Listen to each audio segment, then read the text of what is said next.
Hi, everybody. All right, so today we're going to continue reading the one and only Ivan. Again, I have permission from Scholastics to read this book to you. If you're following along at home, we're on page 11. The littlest big top on earth. My neighbors here at the Big Top Mall know many tricks. They are an educated lot, more accomplished than I am. One of my neighbors plays baseball, although she is a chicken. Another drives a fire truck, although he is a rabbit. I used to have a neighbor, a sleek and thoughtful seal, who could balance a ball on her nose from dawn till dusk. Her voice was like the throaty bark of a dog chained outside on a cold night. That's a simile. Children wished on pennies and tossed them into her plastic pool. They glowed on the bottom like flat copper stones. The seal was hungry one day, or bored, perhaps, so she ate 100 pennies. Mac said she'd be fine. He was mistaken. Mac calls our show the littlest big top on earth. Every day at 2, 4, and 7, humans fan themselves, drink sodas, applaud. Babies wail. Mac, dressed like a clown, pedals a tiny bike. A dog named Snickers rides on Stella's back. Stella sits on a stool. It is a very sturdy stool. I don't do any tricks. Mac says it's enough for me to be me. Stella told me that some circuses move from town to town. They have humans who dangle on ropes, twining from the tops of tents. They have grumbling lions with gleaming teeth and a snaking line of elephants, each clutching the limp tail in front of her. The elephants look far off into the distance so they won't see the humans who want to see them. Our circus doesn't migrate. We sit where we are, like an old beast, too tired to push on. After our show, humans forage through the stores. A store is where humans buy things they need to survive. At the Big Top Mall, some stores sell new things. Things like balloons and t-shirts and caps to cover the gleaming heads of humans. Some stores sell old things, things that smell dusty and damp and long forgotten. All day I watch humans scurry from store to store. They pass their green paper, dry as old leaves and smelling of 1,000 hands, back and forth and back again. They hunt frantically, stalking, pushing, grumbling.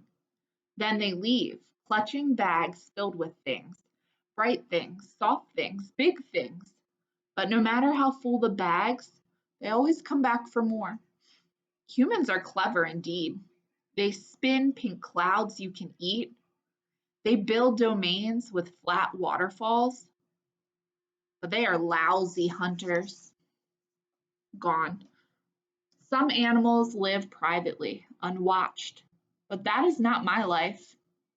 My life is flashing lights and pointing fingers and uninvited visitors.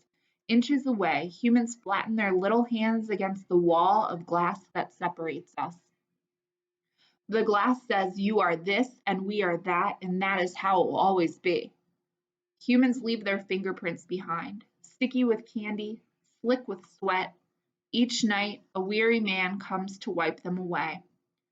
Sometimes I press my nose against the glass. My nose print, like your fingerprint, is the first and last and only one. The man wipes the glass, and then I am gone. Artist. Here my domain. I do not have much to do. You can only throw so many meatballs at humans before you get bored. A meatball is made by rolling up dung until it's the size of a small apple, then letting it dry. I always keep a few on hand. For some reason, my visitors never seem to carry any. In my domain, I have a tire swing, a baseball, a tiny plastic pool filled with dirty water, and even an old TV. I have a stuffed toy gorilla too. Julia, the daughter of the weary man who cleans the mall each night, gave it to me. The gorilla has empty eyes and floppy limbs, but I sleep with it every night. I call it not Tag. Tag was my twin sister's name. Julia is 10 years old. She has hair like black glass and a wide half-moon smile. She and I have a lot in common. We are both great apes, and we are both artists. It was Julia who gave me my first crayon, a stubby blue one, slipped through the broken spot in my glass along with a folded piece of paper. I knew what to do with it. I'd watched Julia draw. When I dragged the crayon across the paper, it left a trail in its wake like a slithering blue snake. Julia's drawings are wild with color and movement. She draws things that aren't real, clouds that smile and cars that swim. She draws until her crayons break and paper rips. Her pictures are like pieces of a dream. I can't draw dreamy pictures. I never remember my dreams, although I sometimes awaken with my fists clenched and my heart hammering. My drawings seem pale and timid next to Julia's. She draws the ideas in her head. I draw the things in my cage, simple items that fill my day, an apple core, a banana peel, a candy wrapper. I often eat my subjects before I draw them. But even though I draw the same things over and over again, I never get bored with my art. When I'm drawing, that's all I think about. I don't think about where I am, about yesterday or tomorrow. I just move my crayons across the paper. Humans don't always seem to recognize what I've drawn. They squint, cock their heads, murmur.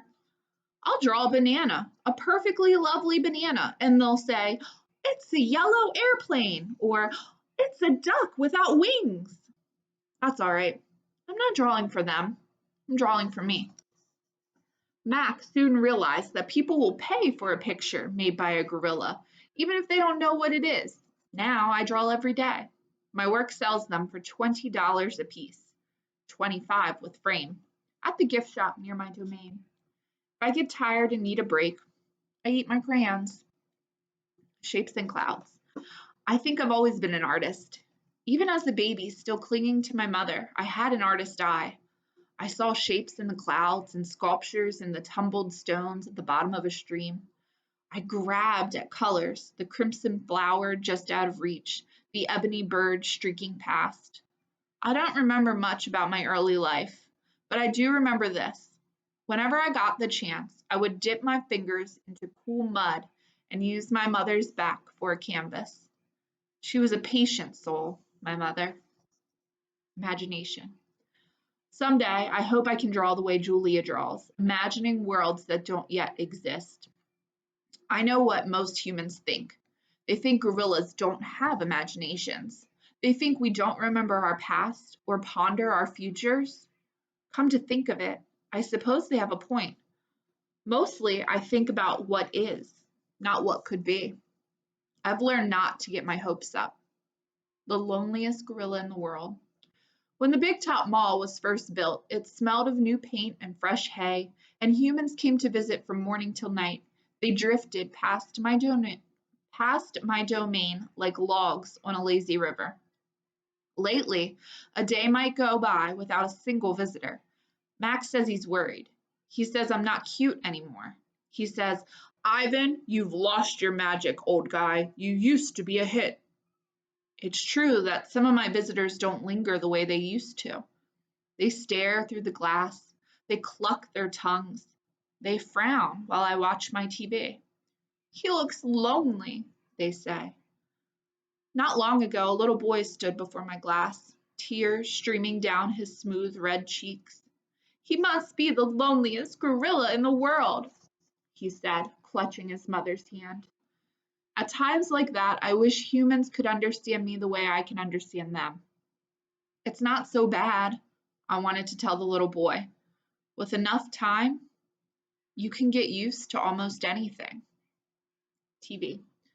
My visitors are often surprised when they see the TV Mac put in my domain. They seem to find it odd, the sight of a gorilla staring at tiny humans in a box. Sometimes I wonder, though, isn't the way they stare at me, sitting in my tiny box, just as strange? My TV is old. It doesn't always work, and sometimes days will go by before anyone remembers to turn it on. I'll watch anything, but I'm particularly fond of cartoons with their bright jungle colors. I especially enjoy it when someone slips on a banana peel. Bob, my dog friend, loves TV almost as much as I do. He prefers to watch professional bowling and cat food commercials. Bob and I have seen many romance movies too. In a romance, there is much hugging and sometimes face licking. I have yet to see a single romance starring a gorilla. We also enjoy old Western movies. In a Western, someone always says, "This town ain't big enough for the both of us, Sheriff." In a Western, you can always tell who the good guys are and who the bad guys are, and the good guys always win. Bob says Westerns are nothing like real life. The Nature Show. I've been in my domain for 9,858, and let me do that again.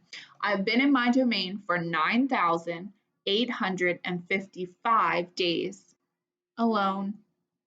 For a while, when I was young and foolish, I thought I was the last gorilla on Earth. I tried not to dwell on it. Still, it's hard to stay upbeat when you think there are no more of you. Then, one night, after I watched a movie about men in black hats with guns and feeble-minded horses, a different show came on. It was not a cartoon, not a romance, not a Western. I saw a lush forest. I heard birds murmuring. The grass moved. The trees rustled. Then I saw him.